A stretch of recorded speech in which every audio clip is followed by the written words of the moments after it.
Salamanders, the forge masters of the volcanic death world Nocturne. Known for their use of heavy flamer weapons, the Salamanders are a ferocious fighting force, incinerating their foes in a blaze of glory. In this tutorial I'm going to show you how to sculpt some really simple flames using greenstuff, along with painting flames on the shoulder pads and doing a very easy lava base. So let's get started. To make the flames on this hammer, I'm going to be using some green stuff. And those unfamiliar with green stuff, it's basically a two-part epoxy that when both parts are mixed together, it slowly dries and turns into a semi-hard plastic. And what I like to do is mix these in equal parts and roll them together in your fingers until it turns a nice green color. And when I'm doing flames, I like to roll these into little teardrop shapes and just stick them on the area where you want the flame to begin. You can do this by making a ball and then twisting the end of it. And you don't have to be too precise with the placement of this because it can be molded using various plastic tools. And for this effect, I wanted the flame to come from the back of the hammer, so I decided to place it right here in the center. And what I'm doing with the plastic tool is just making little indents in there to make it look like a rippling flame. Just basically pushing and pulling it along the surface. And that's the good thing about flames, because they're nice organic shapes, you don't have to be too careful or accurate with it. And by no means do you have to be an expert sculptor to make flames, which is pretty much all I know how to do. And when you're happy with the body of the flame, just grab some tweezers and start pulling and twisting the ends to form the tongues of the flame. And don't worry if you start pulling bits off, because you're going to probably end up with more green stuff than you thought you needed anyway. And just keep going backwards and forwards until you're happy with the shape of your flame.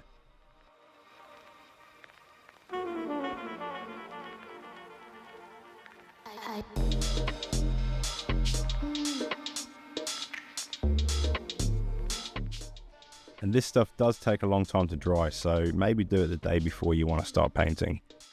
For this one, it dried overnight because it was in a 30-degree garage.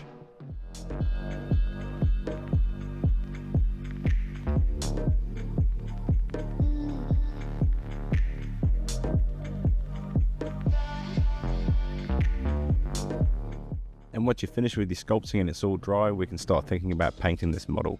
And before we start, we're going to prime this in black. And using my favorite primer, Surface Primer from Vallejo.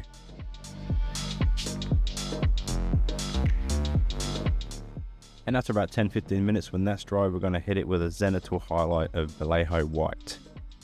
Any heavily thinned white will do in this stage. And if you have some white inks, they work particularly well. Mainly because of the opacity of the ink, you can really get that smooth blend between black and white.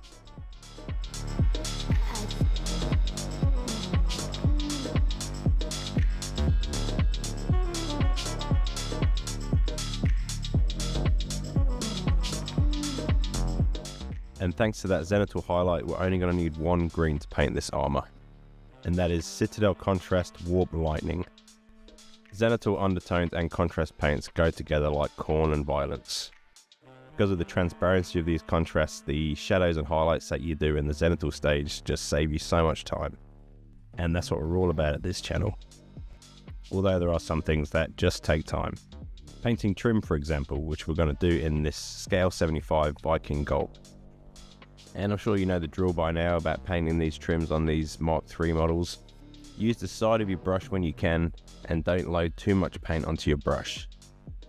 And any mistakes that you make, you can just clean up with a little bit more of this warp lightning. And we're going to be using Vallejo metal color gunmetal grey on all the little vents and pipes and stuff that appear in this armor. And when you finish that, we're going to paint both the weapons in the same color. And you can just cover over the entirety of these. And don't worry about getting any of the metal onto the flame, because we're going to blend that out later. And just two more base colors to go until we start our highlights and shades. We're going to do the shoulder pads in black, but not just any old black. We're going to be mixing some of this Incubi darkness in with this standard Vallejo black. I've started getting a bit bored with standard black paint on its own, so I've started mixing a little bit of blues in there just to make it a bit more interesting. And I find that it gives you a more convincing black and gives you a lot more flexibility when it comes to shading and highlighting. And we're going to paint both of these shoulder pads, and later on we're going to come back and do a flaming effect and the Salamanders badge. And for the Salamanders obsidian skin, we're going to start with a base coat of Mechanica Standard Grey. And we're going to paint this all over the skin, just avoiding the bits of undersuit that appear on the head. I used a bald head on this model, so I didn't have to go and research what colour Salamander's hair is. But I imagine most of them are either bald or have black hair, just due to their planet Nocturne not being a very nice habitable place. And now for some washes and highlights. We're going to start with what we just painted, which was the dark skin, and we're going to be washing that with Nuln oil. And while we've got this paint out, we're going to also wash all the metallic parts like the weapons and the vents and stuff. And I find this combo doesn't really need any highlighting. And just before we highlight the skin, I'm just going to dot in these eyes with a tiny dab of white. And this is going to help us with our red eyes later. And then we can highlight the skin with this storm vermin fur. And the reason I painted the eyeballs before I did this highlighting stage is because if I got any white where it wasn't supposed to be, I can easily fix it back up. And things tend to be a little bit harder to fix when you've already highlighted the area, as you're going to have to go through all those highlights again pretty much. And for these particular highlights, we're going to be focusing on the forehead, the nose and the cheekbones. Just those areas that would be catching the light more prominently. And when I'm painting a forehead, I like to do side to side strokes, just to give you the impression of forehead creases. As I imagine most of these Astartes are pretty weather beaten. And now we can paint the red eyes, and to do this I'm going to be using this contrast paint, Blood Angels Red from Citadel. And just place a small amount over the white, and that should give you a nice glowy effect with that white showing through underneath. And if you feel like you've done too much, just touch it with your brush and that should pull away some of that contrast paint. For the gold parts, I'm just going to give them a wash of Reichland Flesh Shade to give them a nice warm dark tone. And to highlight this gold, I'm going to use Liberator Gold. And the easiest way to do this is just with the edge of your paintbrush. And this technique takes a bit of practice, but if you just keep doing it, you'll eventually come up with your own way. And focusing this colour just on the corners and the harsh edges. For the plasma pistol on this model, I'm going to be starting with a coat of this Calidor Sky base paint from Citadel. And when it's dry, just hit it with a coat of a dark blue wash. In this case, I'm using Drakenhof Nightshade from Citadel. And then once that's dry, I'm just going to try and pick out these individual coils with this Temple Guard blue. And I'm not the best at this technique, it can sometimes be quite messy, but I think it still looks quite convincing on the tabletop.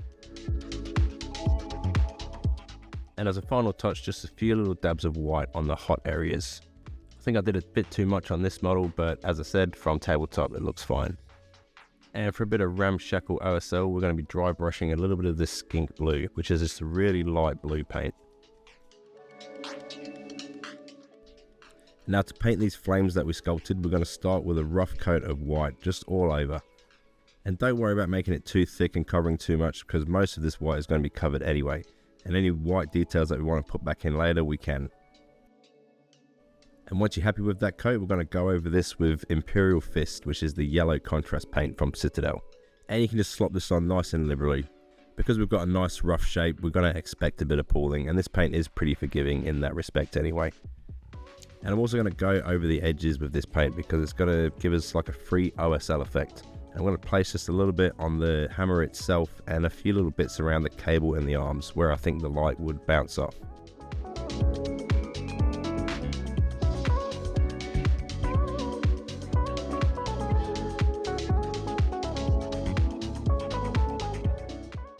And now that yellow base is down, we can start with our oranges and reds. And all you have to really remember is that a flame is brightest at its source.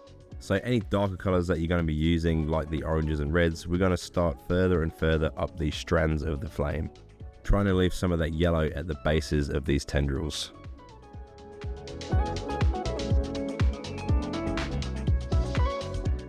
And you can go back and forth with this technique quite a lot, and every so often I like to give it a little coat of this Cassandora yellow, which is a yellowy orange wash, just to attempt to tie it together a bit more. And as I'm going darker with these colors, I start to focus more and more on the ends of the flame tendrils. And the contrast paints are a good choice for techniques like this because they're really easy to blend in. And if the color's coming out a little bit too harsh, you can just mix a bit of water in there just to thin it out a bit.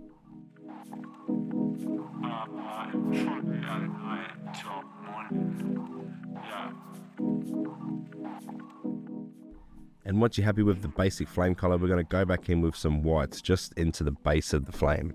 And it can be quite tricky to get into those little nooks and crannies, but don't worry about going over it with the yellows and oranges again, Because this is a natural shape, you don't have to worry about being too neat. And then finishing up with a really dark red just on the very tips of the flames. And then a nice little touch is just a teeny tiny dot of black on the very tips, just as it's starting to smoke out. And for the flame effect on the shoulder pads, we're going to be using the same basic technique, only backwards. So using our darkest red, we're going to draw the whole basic shape of the flame. And just start off by drawing the little tails of the flame, with the thin part at the top and the thicker part at the bottom, and whichever way you feel comfortable using this brush. If you've got a nice thin pointed edge brush, you can start at the top and then fatten it out as you get down towards the base of the flame. If you don't have a nice point on your brush, you're probably best off starting at the base and then pulling the brush off as you go to the top, just so it gives you a nice thin ending, much like if you're using like a felt tip pen. And as we move up to our brighter colors, we concentrate less and less on the top and more at the bottom. So drawing those same shapes, just not going all the way to the top of the flame.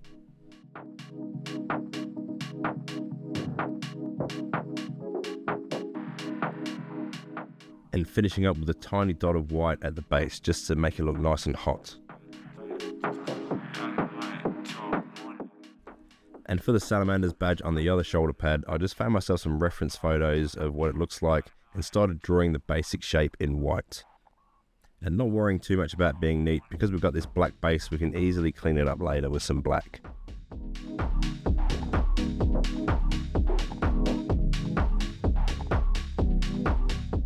Which is what I did for the eyes on this badge.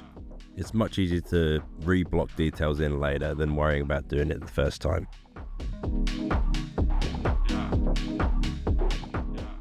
And now the final step is a nice, quick and easy lava base. And to do this, I started off just globbing on some orange paint onto this base.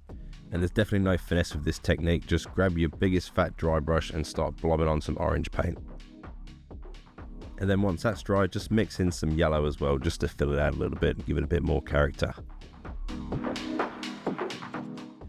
And now to make it all make sense, we're going to come in with our Mordant Earth, which is a black crackle medium paint from Citadel. There are other brands that make very similar products to this, but this is the one that I tend to use. And I still haven't found like a really successful technique for doing this, other than just to glob it on and let it dry in its own time. You can use a hairdryer to speed this up, which sometimes gives you a few nicer cracks.